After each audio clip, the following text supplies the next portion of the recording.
Welcome back to The Explainer. Today we are stepping way off the beaten path. We're actually leaving the modern world behind for a minute and journeying into the shifting sands of a forgotten coast. We're looking at a fascinating mystery called the Silent Gate beneath the dunes. It's this incredible look at how an entire civilization just vanishes. But more than that, it's about how the echoes of their existence stubbornly refuse to fade, and how modern discovery is piecing that giant puzzle back together. Okay, let's dive right into this. Our source text perfectly captures this legendary friction between ancient myth and the physical dunes. It says, "A swallowed city hums with the weight of lost ages and unseen patrons of power." Just think about the sensory imagery in that line. Swallowed. It implies this sudden, massive force of nature just completely consumed the place, right? Yet, it still hums. It's not entirely dead. It's literally vibrating with the weight of lost ages. And then you have this incredible phrase, unseen patrons of power. This tells us we aren't just looking at a society that was barely surviving. They were thriving under the guidance of mysterious leaders or forces that have completely faded from our memory. It really sets the stage. This isn't just a pile of old rocks. It's a place of immense, almost mythic consequence. Moving into Section 1, the salt-crusted map and the catalyst for discovery.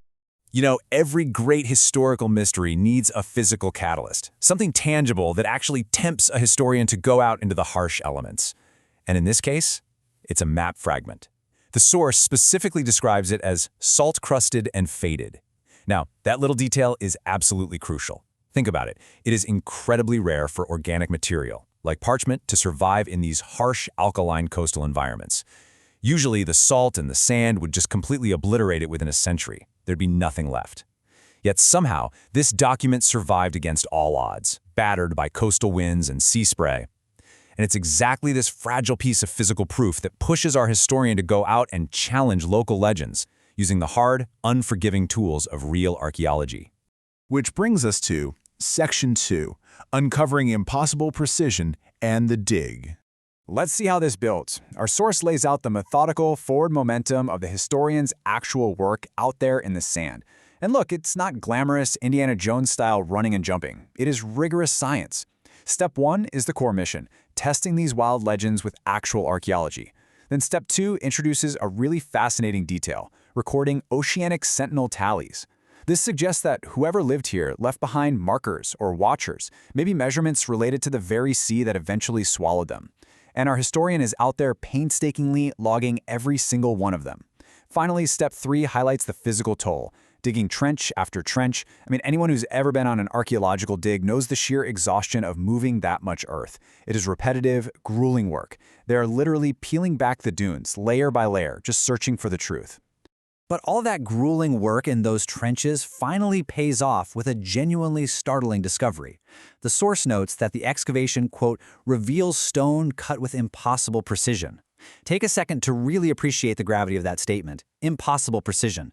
When you're digging out on a forgotten swallowed coast, you might expect to find crude remnants, maybe some rough-hewn rocks or basic tools. But finding stones cut with impossible precision, that completely shatters those expectations. It's undeniable physical proof that those unseen patrons of power weren't just characters in some local fairy tale. They oversaw a highly advanced, highly capable society. So suddenly, this isn't just a myth anymore. It's a physical architectural reality. Now, what's really interesting about this slide is the direct contrast we see between the poetic legend and the hard archaeology. On one hand, the legend gives us these supernatural elements, right? The unseen patrons and a city humming beneath the sand. On the other hand, the archaeology gives us the sweat of digging trench after trench and the undeniable geometric reality of those impossible precision stone cuts. The absolute brilliance of this story is how the physical evidence actually validates the myth.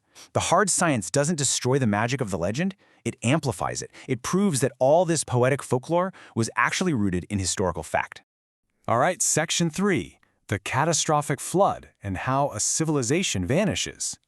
And this brilliantly illustrates the conceptual timeline of the site, pulling the whole narrative together based on the source's revelations. We start off with the lost ages, where this civilization actually thrived and built those incredibly precise stone monuments. But then comes the cataclysm. The evidence points to a catastrophic flood, a sudden violent event that literally swallowed the city whole. Make no mistake, this wasn't some slow decline, it was an abrupt erasure. Then we enter centuries of ruin.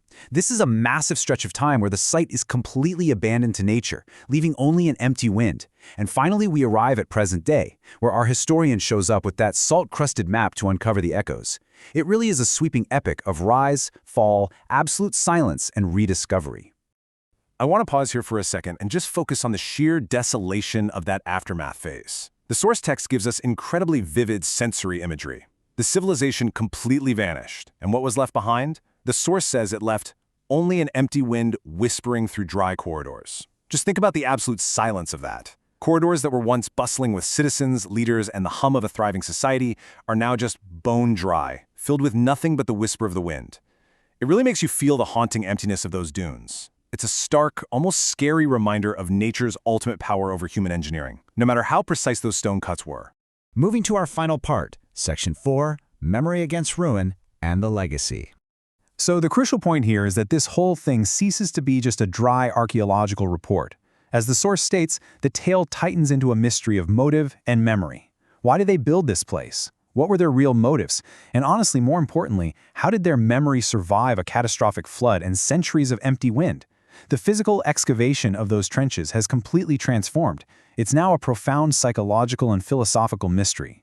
It's really about this core human desire to be remembered, and the strange mechanisms by which a vanished civilization leaves its fingerprint on the world, long after the architects themselves are gone.